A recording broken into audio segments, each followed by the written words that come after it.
to A Place in the Sun's follow-up series for what happened next to our various TV property hunters. It's one of the most common things we get asked is you see the couple put in an offer at the end of the TV series, and then the cameras stop rolling, and what did they end up buying? Did it fall through? What happened next? So I'm here with Michelle and Bernard from Bolton, who, as you may have just watched, we're looking for a holiday home in Tuscany, in particularly the area of Lucca, which is 45 minutes, I believe, from Florence, and about a half an hour from Pisa. And they might correct me in a minute, but they were looking for a 2-bedroom property with a budget of £75,000. For a holiday home, and with a view to possibly spending longer periods depending on Brexit, etc. So good evening to Bernard and Michelle. Hello. Good evening. Hi. Good evening. We're going to just play a little clip of the intro to the TV series if you haven't seen it now.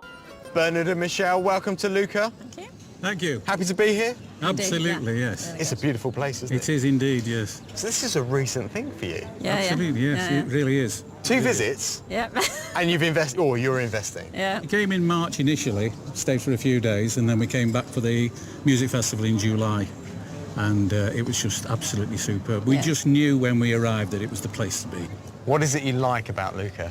I like the labyrinth of streets. It's like a maze where you just go through an arch and you just discover something. It's really good, really exciting. What would be your ideal property? Ideal property would be somewhere relatively close to Lucca. How far outside of Lucca would you be willing to step? It's hard to say. With decent public transport, anything up to probably 45 minutes an hour or something like that. Michelle and Bernard, so tell me, how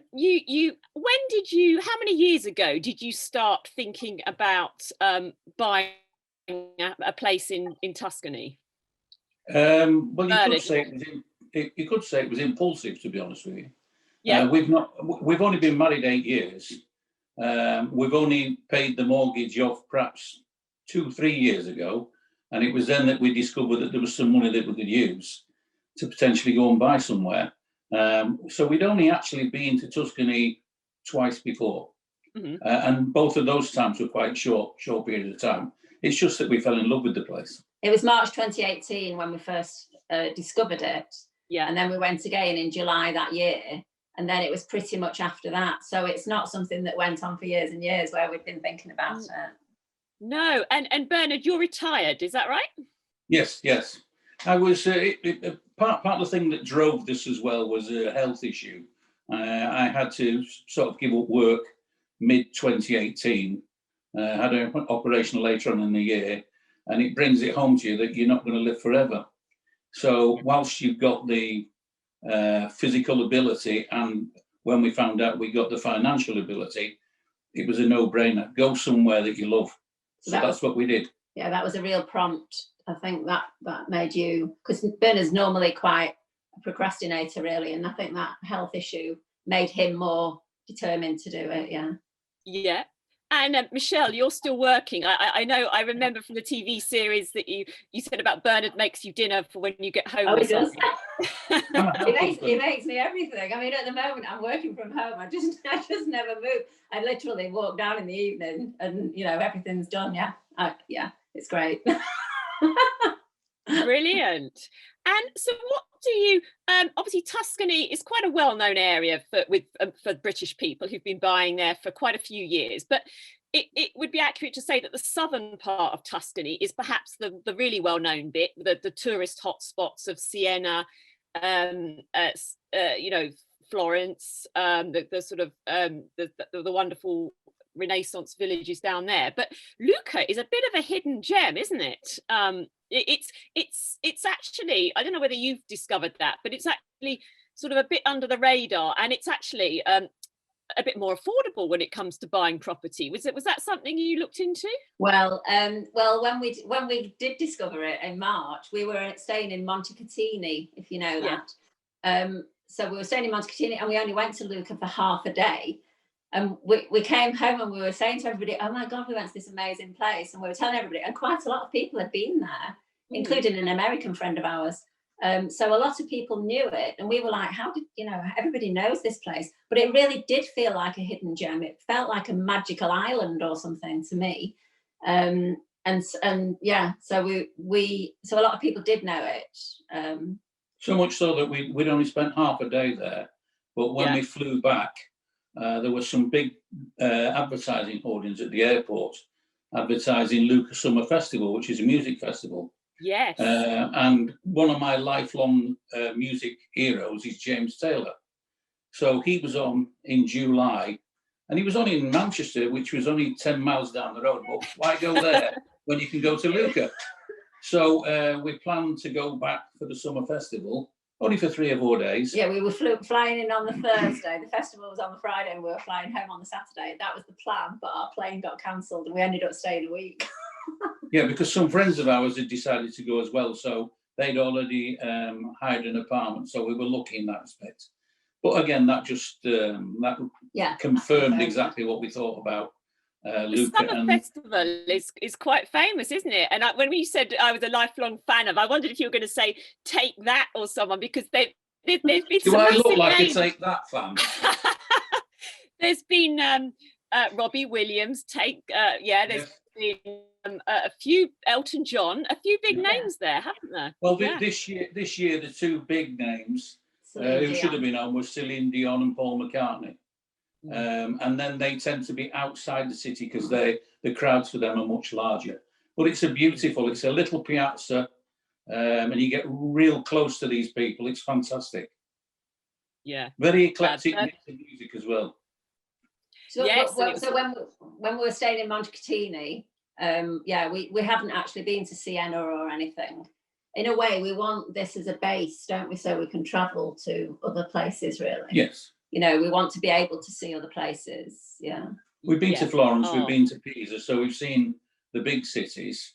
But the thing was, with the positioning of it, it's only an hour from the ski resort, and it's only about an hour and a half from the coast.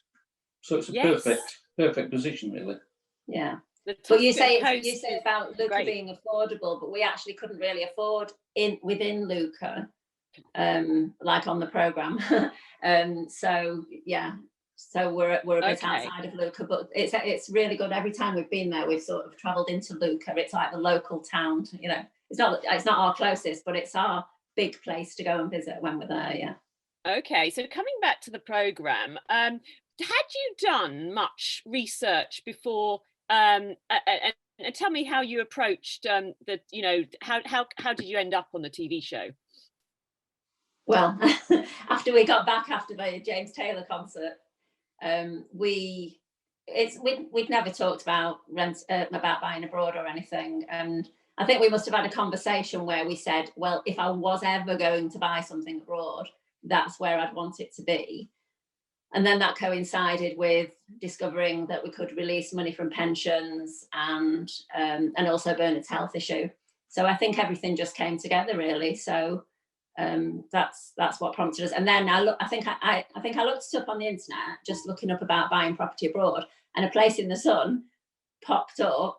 Yeah. And there was going to be the exhibition in Manchester the following March, because there's like the Birmingham one and the London one.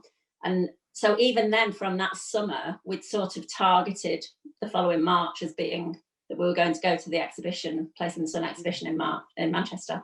And then we just did some vague research, but we didn't spend hours looking at properties or anything. We just checked if there were things in our price range that we could, that within that area generally. But we really hardly spent any time looking at properties. We just checked out the finances and did a bit of research into the legal side of buying abroad or buying in Italy specifically, so that we were a bit knowledgeable about that. But really, we didn't research properties, did we?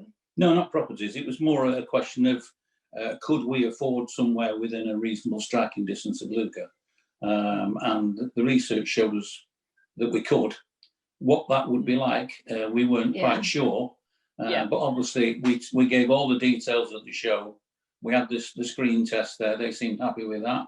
And they obviously, I mean, you guys know far more than anybody else about what's available within an area at a particular price. So the fact that we were accepted told us that the budget was something that was going to be achievable. Well, and to be honest, watching the programme, it astonished me. I've travelled to the area many times looking at property, and often the sort of the mid to high end stuff. But it really surprised me exactly what you could get for £75,000. And I do think the researchers are very good at digging stuff out that you might not find on the internet, because you probably saw at our Manchester exhibition there weren't exactly a lot of Italian exhibitors. Because not that many of them, unlike Spain, which you probably saw most of the hall. Italians are not very good at promoting, always promoting their own properties, and little Italian agents, it costs a lot of money to come to Manchester and do a show. So you probably would have found relatively thin pickings, I suppose. Yes, you're right. Yeah, there wasn't anything. I mean, the exhibition was mainly Spain and France, and a bit of Portugal as well. We were vaguely interested in Portugal, a bit of Portugal. I think we spoke to somebody at the exhibition about Portugal, and they said we definitely couldn't afford anything. Oh, 75. Yeah. So but no, there was nothing. There was nothing about Italy specifically at the exhibition. It was just the general, the legal advice and things like that. At the chat bit, in the central bit. It was more the screen test. We went specifically for the screen test, but we did pick up other useful information about legally about buying abroad and that kind of thing as well. Yeah, we don't speak Italian, or we didn't speak Italian. We're trying hard to rectify that. But you're wandering into an unknown territory. Yes. So if you've got somebody like Place in the Sun that can hold your hand and point you in the right direction, that's just makes things a lot easier. But the property you say about what your money gets you, the properties that we did look at on the internet, which was literally a handful, they were like ramshackle properties right up a hill in the middle of nowhere, and that was what we thought we were going to get. So when A Place in the Sun showed us the properties, I feel like all we said in the first one was, "Oh, it's amazing, it's amazing, it's amazing," because we were generally expected it to be a pile of bricks, quite frankly. We were just blown away with what the money could get, weren't we? Yeah. We couldn't believe it, and we really feel we would never have found any of these properties on our own, because they don't. A lot of I have a lot of Italian connections, and I can say that the photography is not always very good. They don't promote their properties very well, and also, as you say, they don't sort of promote them online. So there's some wonderful properties there. So how was the film? So you were bowled over, but did you find the filming? Was it sort of what you expect? How did you find the experience? Fantastic fun. I was amazed that we were regarded as part of the team. Yeah. I thought that there would be your guys, doing the scripts and the camera and the sound and everything. We would be off eating somewhere else at night. But we just felt as if we were part of the team. Yeah, it was really good. And they were just superb people. They really are very, very knowledgeable. There's no way they try and force you in any particular direction. You are the person that makes the decision, and if you don't want to make the decision, there's no problem with that. It was some of the days were quite long. Yes. I think the first day was probably 11 hours, something like that. Wow. But hey ho, it's, you're in a beautiful country and people are falling over themselves to help you. Yeah, we felt very, very privileged that so much work and research had gone into, when we realised, all the efforts they'd made, so much work and research had gone into it for us. Felt very privileged, really. Yeah, and you realise how many hours of go into sort of a 40-minute episode or whatever, don't you? Yeah, unbelievable. Well, even before we went, we realised what the timescales were, because when the guy came here to do some filming, he was here for the thick end of a day. For a minute of TV. And that will probably last about 35 seconds on TV, so we were aware of how long these things take. Yeah, that gives you a good insight, that the home visit, it gives you a good insight. But it was great. It was great adventure. It was really good. I mean, it was always, obviously they keep it a secret you know, you know, as the house hunters, you know nothing about where you're going, which property you're looking at. That's a total secret. So there's a lot of whispering, and you're always a bit like, well, they whisper. But it's always, you know, just to keep it a secret, you know, to keep it a secret so that they always get your proper reaction. Brilliant. So we're just going to play another quick little clip now of the TV series of Property 5, which I think is the one that you put an offer on. So we'll just play that now. Right, welcome to our final property. Right in front of us. Again, a house. Yeah. What are you thinking? Big again. It looks huge, yes. Well, And it's nicely painted as well, bright. Does it have that curb appeal of the last property? Yes, but it's not bad. it does. The fact it's on a main road could potentially be a little bit noisy, but we'll only be able to tell that when we get inside. We're 3 minutes drive from Barga, from the centre of Barga, or a 15-minute scenic walk over the back of the house. Okay. In fact, there's a fantastic restaurant at the end of this lane and a bus stop as well. Okay. So it's quite convenient. This is 3 bedrooms, 3 bathrooms, plus a roof terrace and garden. Wow. All for the princely sum of just over £76,500 pounds. So this is the budget pusher, this one. Okay. Yes. Okay, let's see what that means, shall we? Okay. Yeah. It's astonishing. Oh, she's gone. She's gone. Hey. Yeah, you don't need to ask whether Michelle likes it. The evidence is there. It is, isn't it? Yeah, it's really good. Really stunning. This has got to be the best outside space, isn't it, we've had with a property? Yes. Yeah, Yes. yeah, it is. The other one was really good. The last And it's one. all completely enclosed. It's not overlooked in any way. How are you feeling about the location? If you can walk into Barga in 15 minutes, that's okay. I mean, the fact that there's a bus is like a bonus, but if you can walk in 15 minutes, and yet here you're in like a peaceful location, and nice countryside and everything. Well, with that, go and discover the rest of the house, and I'll see you in a bit. Thank you.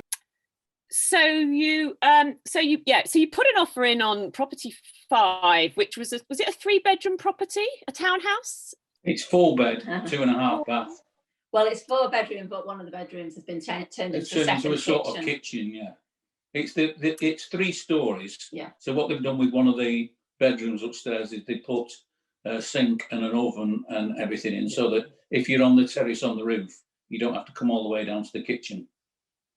Great, isn't it? But you had all that property for your money. So what was how much did you pay for it in the end? 70.5.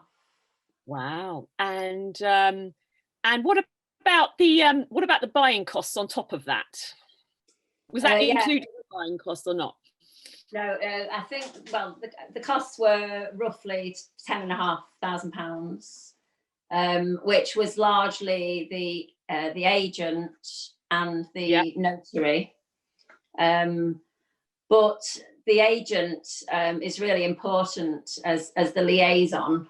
I mean, the notary, I think, is acting for the government or whatever. They're a public official. Yeah, it's a public official, and that, so obviously that's the contract and everything, but the agent was really important, and the relationship with the agent and the agent that they used on the programme was a really, really important relationship, wasn't it? They pretty much did everything. They pulled all the strings together, and we went to see them after we viewed 5 just to confirm what the costs were going to be. We knew in our heads we were working on about 10%, something like that. We went to, and they itemised on a piece of paper exactly what it was. We went away, and when we ended up paying, that's pretty much exactly what we paid. So we did. So we were aware. So there was no surprises there, really. Yeah. And the agent was very important because there were a couple of issues that arose that the agent sorted out as well. So that was, it was very good. We felt that was a really important part of the service. She found some things in the search which needed to be sorted out, and they were sorted out. Brilliant. And did the agent speak English, or did you need a translator?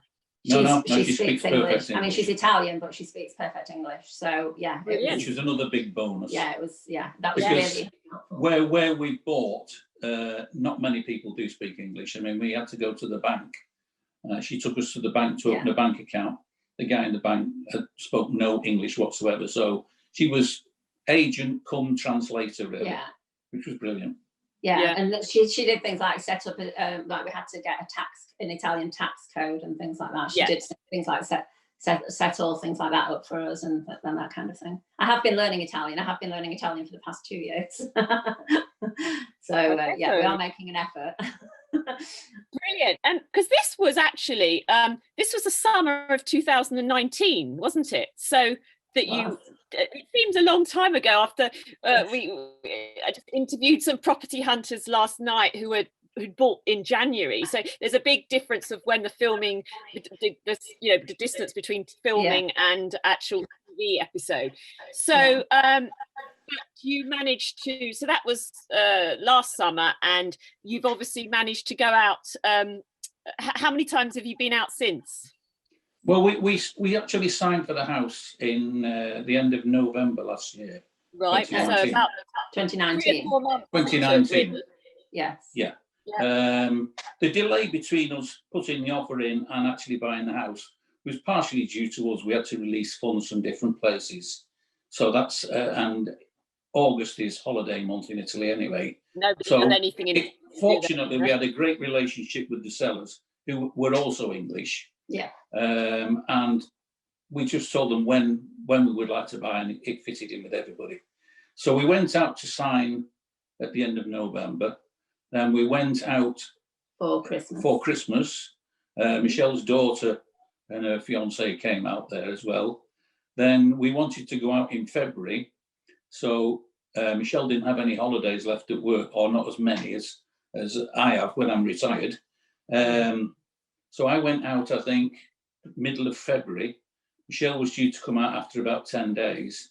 Well, that's when the lockdown began to start. Yeah. And if she had come out to Italy, she'd have had to isolate her when she came back. So and at the time, she was still working in the office, weren't you? Yeah. So I came back the 11th of March, I think it was, which was really when everything started to close down. Yeah. And then the next time. Yeah, we had various other ones arranged. We had May arranged when some friends were going to come with us. And then, so we were like rearranged the May one for December, thinking that would be as safe as houses. But we did manage to get out in July, and we got out in September. In July, it was still very tense and, not that comfortable, coronavirus wise. But in September, we had a fabulous time with some friends. Actually, some friends came over then. So we feel really lucky that we managed to get that. We have been very lucky. There were just little windows. There were lots and lots of flights being cancelled and things all the time. We just were very, very lucky. And then we should have been there this Christmas as well, but that got cancelled. So, so we've 4 times in total, I think, in a year. So that's not bad. That's not bad. And do you have someone who can keep an eye on it when you're not there? Or do you feel completely safe just locking up and going? No. It's always plays at the back of your mind, particularly it's in the mountains, and sometimes the weather's not so good.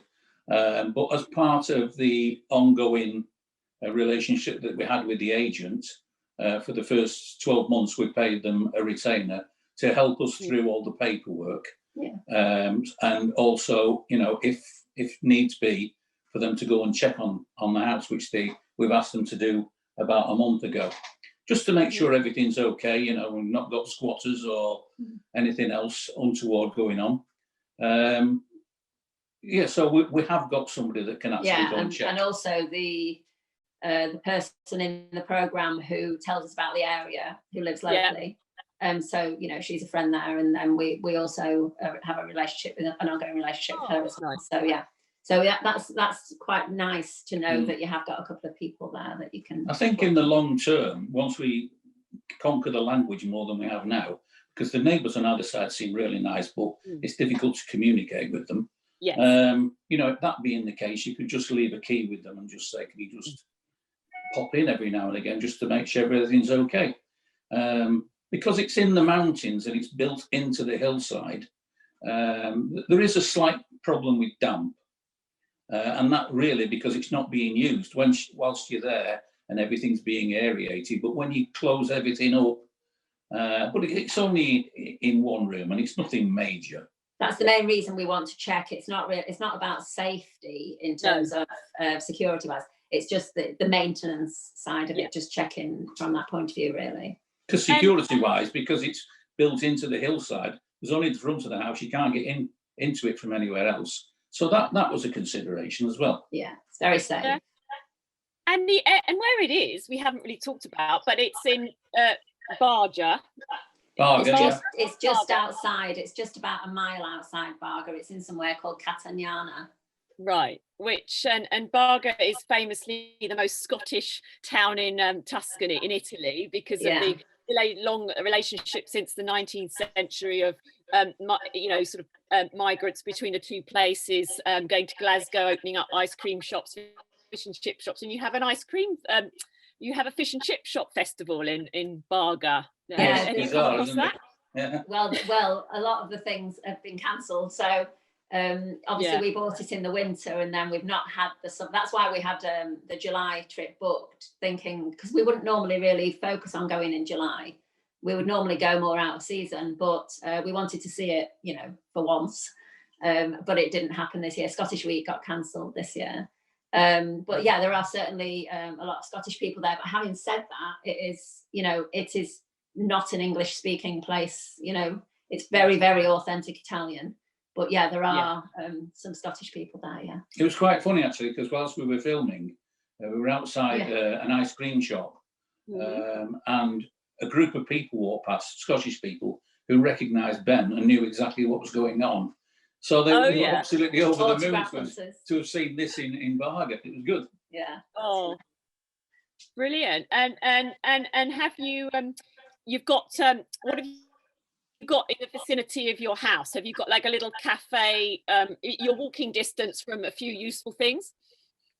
It's just the one sort of. Immediately from where we live, about 300 yards down the road, is a restaurant, bar.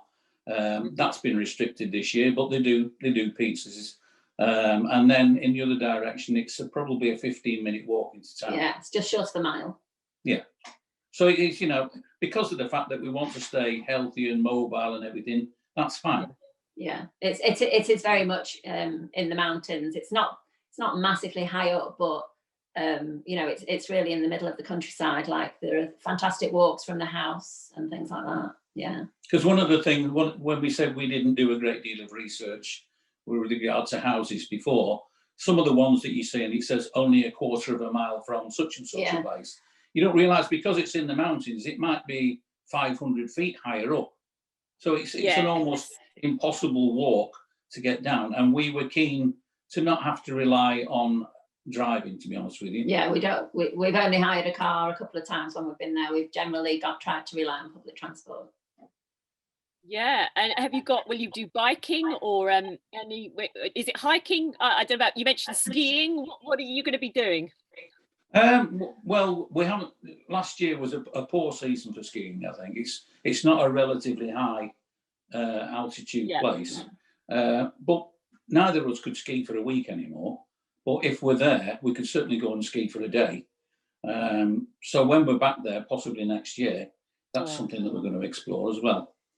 But generally, it's outdoor stuff. The town being closed down didn't completely destroy the holiday, because we have plenty of walks to do. Yeah. Well, we're not, although we're a mile out of town, we go into town a couple of times. If we were there for a week, say, we would go into town maybe 2 or 3 times to eat or something. But, we want to sort of be as if we live there, really. So, stay in the house quite a lot as well.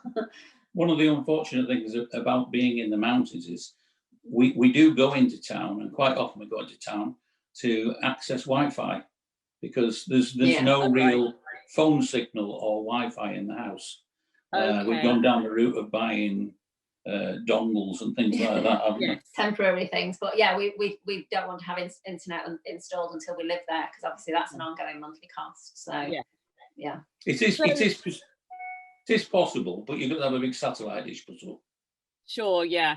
So you mentioned Liv. I was about to ask you. I mean, how is Brexit going to affect? I mean, obviously, when you started on this journey, you knew Brexit was looming, but it is going to affect how long at the moment, unless hopefully things might change with direct relationship between Italy and the UK government. But at the moment, you won't be able to stay there more than 90 days at a time, will you? Yeah, I think it was 30 days. It's 90 days out of 180, so it's pretty much 50% of the time. I think when we bought it, the understanding was that if you lived there more than 6 months, you could apply for residency. I'm not retired yet. I'm not sure exactly when I'll be retiring, but sometime over the next few years. So yeah, we weren't in a position to sort of rush and try and get that residency before Brexit. So we had to just take our chances, really. I mean, yeah, I think you're a bit nervous, aren't you, about fully going to live there? So I think if we could live there, if I was retired and we could live there half the year at least, and just take it from there, really. I don't know how the rules will be about applying for residency, but I think the thing is that there's lots of things in this country that we still want to do, which we've not been able to do this year. We've got a camper van, we like festivals, so we would continue to go to Italy probably 4 or 5 times a year for probably 2 weeks, rather than going out there for a big chunk of the summer, which is when we want to do things in the UK as well. No, I think we'd go for. I want to go for longer. I want to be there for sort of a month at a time. You send me a postcard. I want to go for a month at a time, 6 weeks at a time. If when I'm retired, and then really settle into it. That's what I want to do. But yeah, we'll have to see how it goes in terms. There's still a lot of scope, isn't there? I mean, 90 days is 3 months, isn't it? So I mean, that half the time. It's more than enough for most people who absolutely. So is it wonderful being an owner? I mean, it's been frustrating, but you've done it. I mean, not being able to get there as much as you would have wanted this year, but I mean, is it lovely having your property in Italy? Do you leave your stuff? Do you just open the door and feel, oh wow, we're home? It is really, really nice. I mean, I have taken loads and loads of clothes over there. You've not taken quite as much as me. So yeah, sometimes you're looking for something and you're like, oh, it's in Italy. When we went out at Christmas, we took 2 enormous suitcases. So when it came to Christmas at home this year, we were looking for the decorations and thinking, where are they? Last week, taking them out to Italy with us. So I never thought we'd have Christmas in the UK again. I thought we would always have Christmas there. So I took everything for Christmas. And then when we went in the summer, we took some, more summery type of things. So yeah, we've got enough there that we could go with no luggage at all. And it is a really nice thought that when you get there, you just, at home. I mean, literally, the moment I get in there, I do feel that I'm at home. It does very much feel like home. And it did right from the moment we bought it. I mean, that's why we bought it, because even on the show when we walked in, it just felt like we could just sit down and it was our house. That's how it felt. And that's why we bought it. Did the owner leave the furniture for the English owner that moved, that you? Yes, and yes. So absolutely, and that would. It's not just the cost of furnishing these places; it's the organisation of it. Yes. If you're not there on long term, getting several deliveries over a 2 or 3 week period can be quite difficult. It was really turn the key, go in, and everything was there. Yeah, and it was. I've heard people quite often say it's not to their taste, but this is to our taste. I mean, it's a bit different from our house here, but it's totally to our taste. So yeah, everything, beds, bedding, everything. It's fantastic. It's brilliant. And it's not the usual Italian way. Apparently, if you buy a house, they take everything out. They don't leave anything in. And Corrado, the agent, was telling us that in some cases, where people have taken plants and trees from the garden with them. Really? Okay. So, I mean, this was just magical, really, wasn't it? We were very, very lucky. Yeah, it's really, really good. So, I mean, we completed on it and we slept in it that night. Everything was there. So it was fantastic. That was really weird, completing on it and then just being in it. Yeah, it's very strange. Oh, well, it sounds like it's all, apart from the travel restrictions, it sounds like it's all gone relatively seamlessly for you, and you haven't found any horrors in terms of the property or being owners of a property in Italy or anything.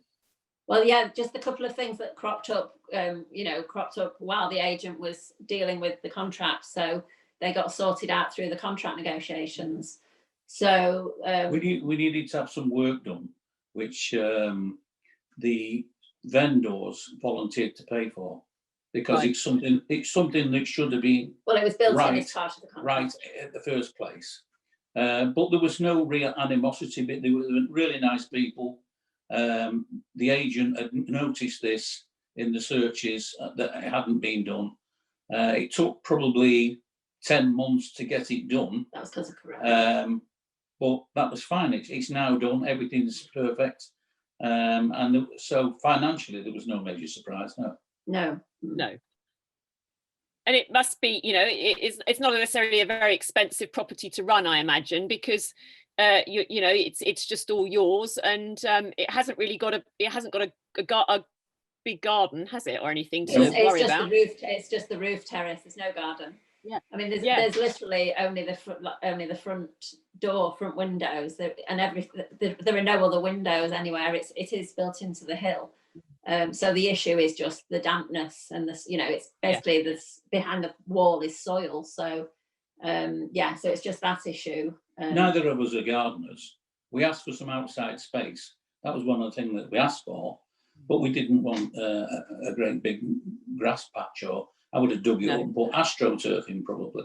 So but this is the perfect thing. It's on the roof of the house. The view down the valley is just stunning. And it's just gorgeous. Well, it's the roof terrace that makes me burst into tears on the programme when I see it, which is, yes. a big moment. Yeah. So that's nice. That's our output. It's fantastic, and I hope you get to enjoy it much more this coming year.